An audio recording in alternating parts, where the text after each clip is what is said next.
Hi guys, see you again on your favorite channel, Shania Studio. A beautiful woman shares her story, where she escapes the abduction of a crazy man, who abuses her and tries to rape her. But we will be astonished, after knowing who the real culprit is.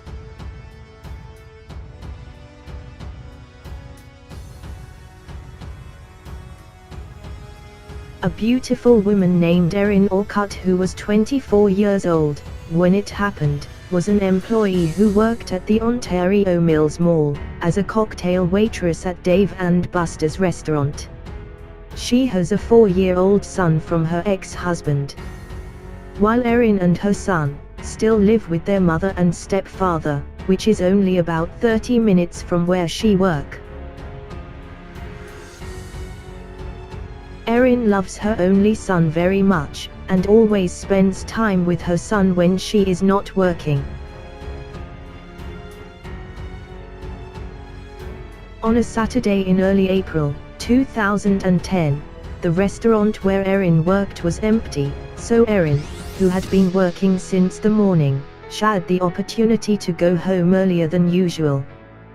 That afternoon she came out of the restaurant to the parking lot to drive her car home.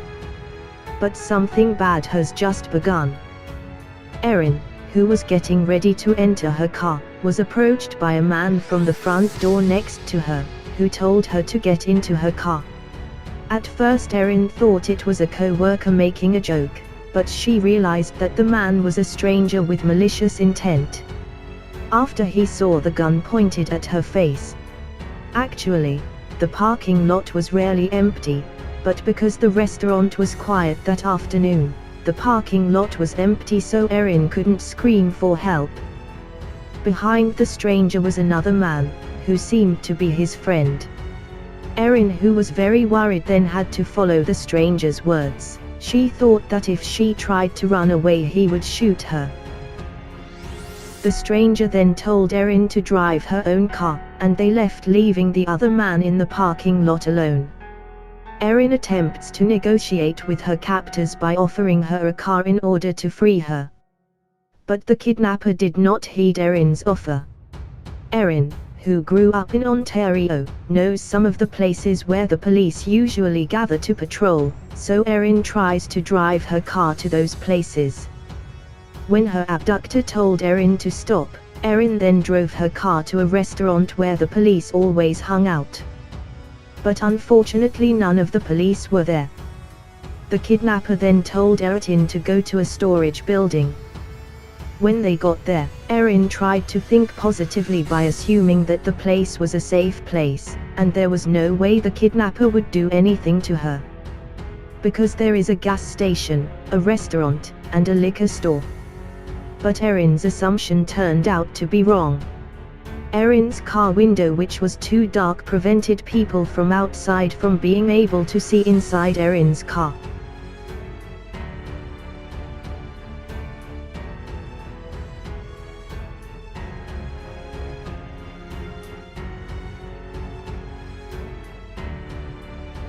Erin started crying there. The kidnapper then moved to the back seat, and told Erin to also move to the back, and ordered Erin to take off all her clothes. A frightened Erin pleads with the kidnapper to let her go. But the kidnapper is increasingly threatening with a loaded gun, and ordered Erin to stop crying. The kidnapper then tried to rape Erin, but somehow the kidnapper couldn't penetrate Erin's vital parts. So the rape didn't happen, but that's not the end. The harassment continued, with the kidnapper taking photos of the naked Erin several times, and told Erin to pose with a smile. The kidnapper apparently sent pictures of Erin to his friend, which he left in the restaurant parking lot. The kidnapper also had time to talk to his friend on the phone while laughing. It didn't last long, when the kidnapper suddenly became angry and hit Erin in the face several times, and tried to rape her a second time. But again it failed to do. The kidnapper then told Erin to put on her clothes, and would take Erin to a desert to finish everything. Erin was sure that through those words the kidnapper would kill her there. When Erin got dressed, she saw that the kidnapper's gun fell under the seat. Erin also had a spare key on the passenger seat door of her car. Erin immediately opened her car and ran from there, screaming that she was kidnapped and the kidnapper was carrying a gun. Erin then entered the liquor store there to hide behind the counter. Without Erin's knowing, the shop owner actually suspected that Erin's car was parked via CCTV, which had been rocking for over an hour. The shop owner immediately called the police for help.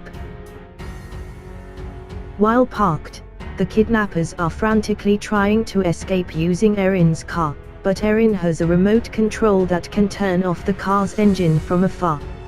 So the kidnapper couldn't start Erin's car, and he ran away on foot.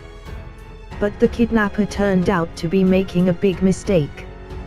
Who can reveal his identity? Where he left his gun under the passenger seat. When the police got to the parking lot and searched Erin's car, the kidnapper had already fled. But the kidnapper left behind a huge amount of evidence. There is a gun, clothes, and sunglasses, which indicates that the kidnapper is very panicked. The detective who arrived there showed a big clue.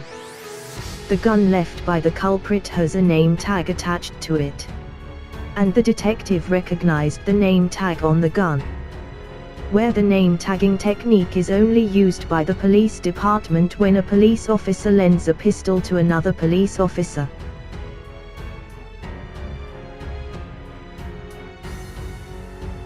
Not long after, a police officer named Anthony Nicholas Orban reported that his gun was lost or stolen in the Ontario City area.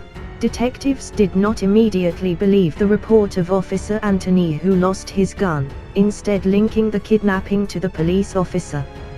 Several police officers were dispatched to track down Anthony's whereabouts, and he was found in the parking lot at Dave and Buster's restaurant with a co-worker, Jeff Jelink, who is a prison officer in a California prison.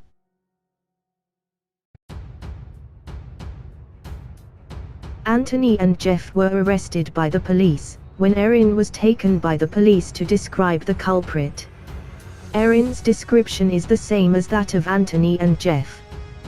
The police quickly took Anthony and Jeff for questioning. During the interrogation conducted by the police, Anthony denied the allegation that he had kidnapped Erin on the grounds that he did not remember anything. He admitted he drank too much during the day, that he felt faint. Why is your gun in this girl's car? I don't know. Anthony also admitted he was taking antidepressant drugs, which turned out to reduce his arousal. Yes, he has impotence. Similar to what Erin said, that Anthony, who tried to rape her twice, failed to penetrate her female vitality. While Jeff is being questioned by the police, showing a message sent by Anthony on his cell phone showing photos of Erin naked, Jeff reveals the motive for the harassment was simply a game they made to bet against each other. Even though Jeff gave up and told the police everything, Anthony stuck to the script, where he pretended not to remember what he had done.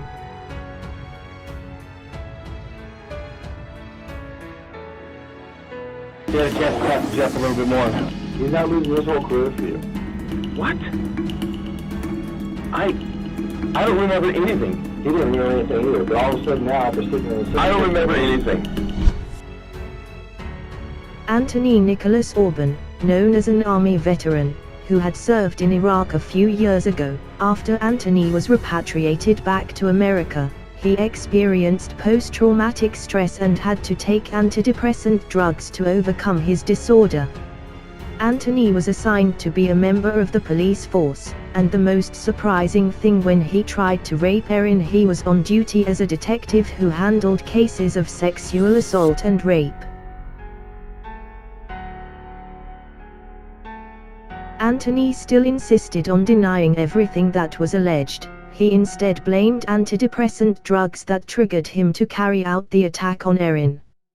And the drug is also what makes him impotent. Anthony still insists that it was madness that prompted him to do all that. This must be a bad dream. What is going on? What the In trials conducted since 2011, Anthony has remained firm in rejecting all the accusations. And mentions the antidepressant that made him do it all without realizing it. His lawyer also tried to defend Anthony on the grounds of insanity. However, the jury denied all the defenses put forward by Anthony, so that Anthony was faced with several serious charges and was threatened with a sentence of 100 years in prison. While his partner Jeff was only threatened with 5 years in prison, in exchange for helping the police uncover Anthony's crimes and turn against his own friend. However, on the day of the sentencing, which was held on the 4th of October, 2012, Anthony was found dead in a holding cell by hanging himself in the morning, exactly on the day he was supposed to be present to hear the judge's verdict. Erin, who had closed herself for years after the incident, has now opened up again. Erin has become stronger since that incident. Her experience led her to become an active person working for a non-profit organization helping victims of sexual violence, and actively campaigning and encouraging other victims to speak up. That's the end of this story. Hope you like it. Don't forget to like, comment and subscribe. Thank you. Greetings from Shania Studio. Bye.